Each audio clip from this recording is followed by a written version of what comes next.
Barbie might have saved the summer box office, but as the lengthy build-up to the Oscars nears its end, Oppenheimer is clearly the movie that award voters have been waiting for. Director Christopher Nolan's historical epic about the father of the atomic bomb added awards from the Screen Actors Guild and the Producers Guild of America over the weekend, the latter having emerged as one of the most reliable bellwethers for the Academy Awards, aligning with the Best Picture winner 11 of the last 14 years.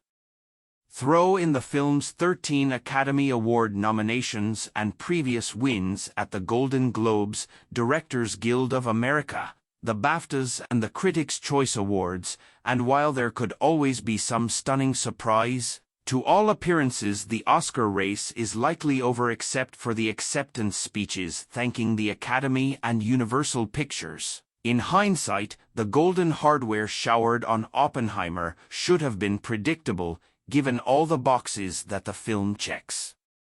Near the top of that list, despite trailing Barbie in revenues, the film still grossed nearly $1 billion worldwide, providing award voters with a rare mix of prestige, a star-studded cast, a long-admired director and weighty material, and the kind of commercial success that actually might help attract TV viewers. For years, the Academy of Motion Picture Arts and Sciences has wrestled with the disconnect between those two attributes, even toying with the idea, before rejection by its board, of establishing a popular film category to bring blockbuster-type movies into the broadcast. The Golden Globes, less fettered by the politics surrounding that, notably introduced just such a category this year, and naturally gave the honor to Barbie. The Academy and host network ABC have long hoped to include more movies with similar box office clout, fondly remembering that the highest-rated Oscars ever came in 1998, when Titanic sailed away with Best Picture after a then-record haul of ticket sales. More recently, the Oscars have wrestled with a frustrating divide between awards recognition and widespread popularity, including a pair of Best Picture winners, Coda and Nomadland, primarily distributed via streaming services during the pandemic. While the release of those movies merits an asterisk, even including the groundbreaking Parasite, Green Book, and last year's Everything Everywhere All at Once, and Oppenheimer, roughly matched the worldwide box office from the last 5 Best Picture recipients combined.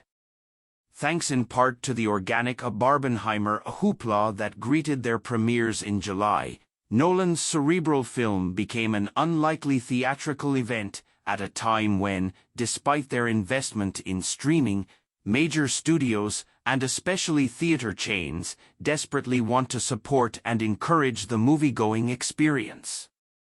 While the first part of Dune cleaned up with multiple Oscars in technical categories, the genres normally associated with blockbuster box office returns this century, science fiction, comic books, and action, have largely been denied invitations to the awards party. Oppenheimer might be a blip or some kind of unicorn. More likely, it's that rare movie, like Titanic, that successfully mixes historical elements and human drama with the cinematic qualities that can pack theaters. Both the movie business and the television networks that broadcast award shows have undergone massive changes since Titanic. Director James Cameron proclaimed himself the king of the world at the Oscars, but they still cling to those commercial aims. Whether the Oscars can generate greater enthusiasm for what now looks like a coronation remains to be seen, but the hope springs eternal. And in terms of fusing awards prestige and audience appeal, leave it to Oppenheimer, again, to have found that elusive formula.